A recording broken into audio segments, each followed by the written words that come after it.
just in time, traveler. We were just discussing how to move the Persina spike. I must say, however, that the situation is far more serious than we anticipated. This is bad. There's too much dark mud here, and it's crawling with monsters trapped by the mud. We can't move the spike in. We can't find any path forward at all. We're still a long way off from the mining tunnels. Come on, we've got to try again. If it still doesn't work out, let's go back out there and grab a few more buddies to help out. I mean, am I not to the mining superstar?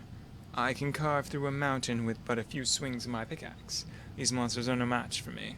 Let's get moving. Ugh, keep on faking. We'll see how much redder your face can get from all that coughing. Nonsense, We can't proceed any further in. Long-term exposure to this mud will have severe consequences. The large number of monsters makes things even more dangerous. But we all saw it, didn't we? We put the machine in the mining complex, and it was cleaned up just like that. If we could just get rid of all this mud sooner. This isn't the time to be prizing speedy solutions, whether it be in experiments or in problem solving. Proceeding without preparation and proper examination is too rash. One mistake could cost lives. Your own life is of utmost importance. This is one of the basic axioms of the Academia's lab manual.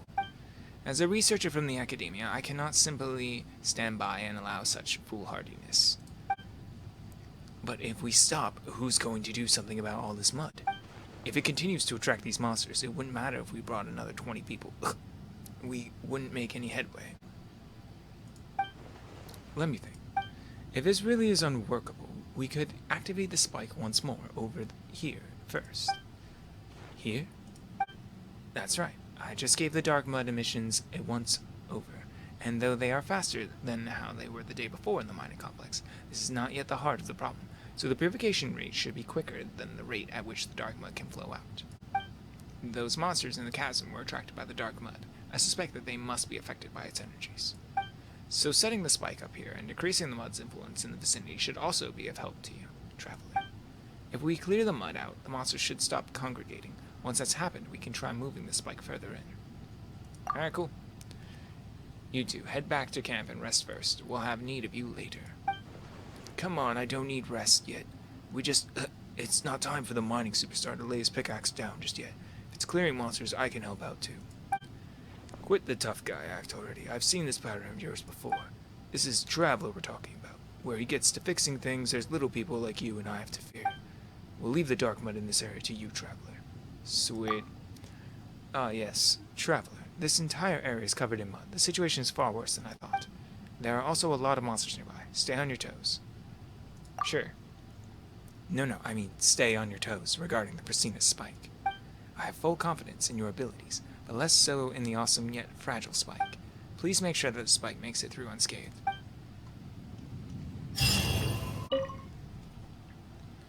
My, as I should have expected of you, I suppose. Now the dark mud and monsters are gone, with minimal damage to the Persina spike. I am most glad that you were the one Kadai got to help us out. If it were anyone else, I doubt they could have solved this issue quite so handily. Yeah, indeed, that is plain to see. The two miners, Tu and Hao, if that is even how his name is spelled, have headed back to rest. Looks like it'll be difficult to move the spike back right away. But clearing the mud out as we go isn't a good idea either. The closer we get to the area venting the mud, the more intense the rate at which it will just keep flowing out. We have to stop this problem directly at its source. Looks like we need another solution.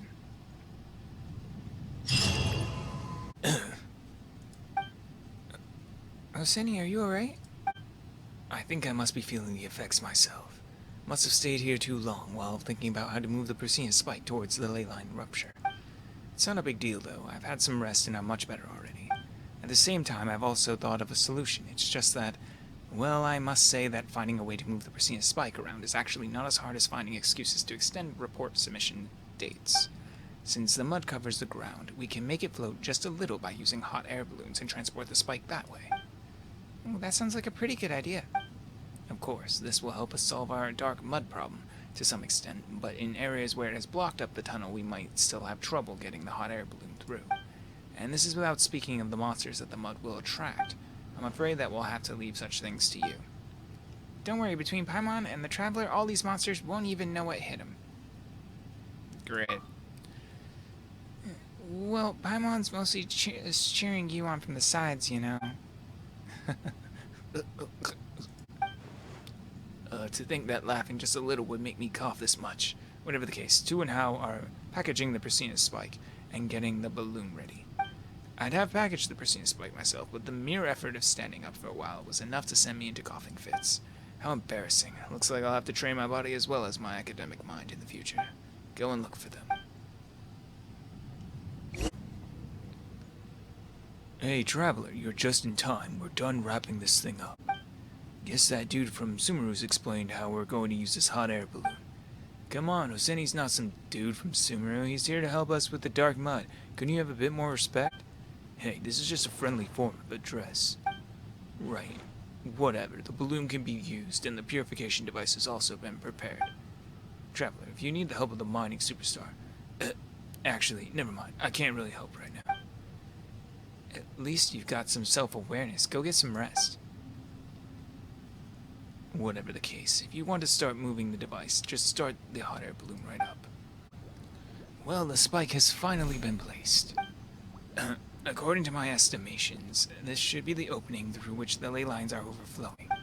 If we can get the spike up and running here, we can affect the ley lines such that the opening can be closed.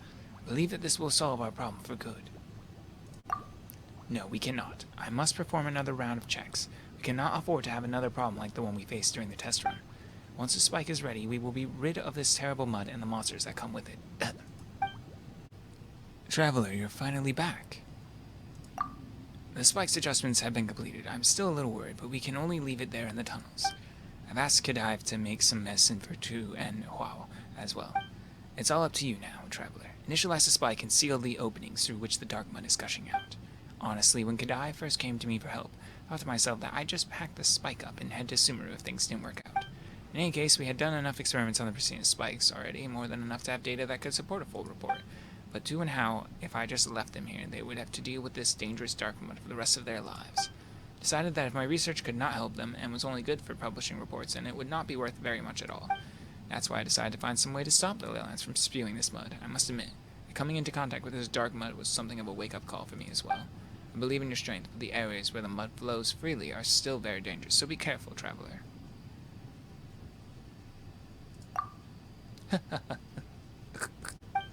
I was talking about you. The spike can indeed decrease the effect the mud has on the monsters if deployed at the ley line ruptures, but the monsters that have been attracted thereto are just too numerous. So please, you have to take care of yourself. How did it go? Did you manage to operate the spike successfully? Good, good. Though the Persina spike cannot seal the opening in one go, as long as it is successful once, continued operation should not be an issue. This means that it's really just a matter of time before the opening closes completely. Our problem is therefore solved. I must record this. For all I know, I may yet become a figure of some influence in the academia once the full research report on the Persina spikes is submitted. I might even write it into my future memoirs. I can see it now. My experiments with a preternaturally skilled traveler at the chasm. Well, I fear I'm not hardly as good at writing stories as I am at reports.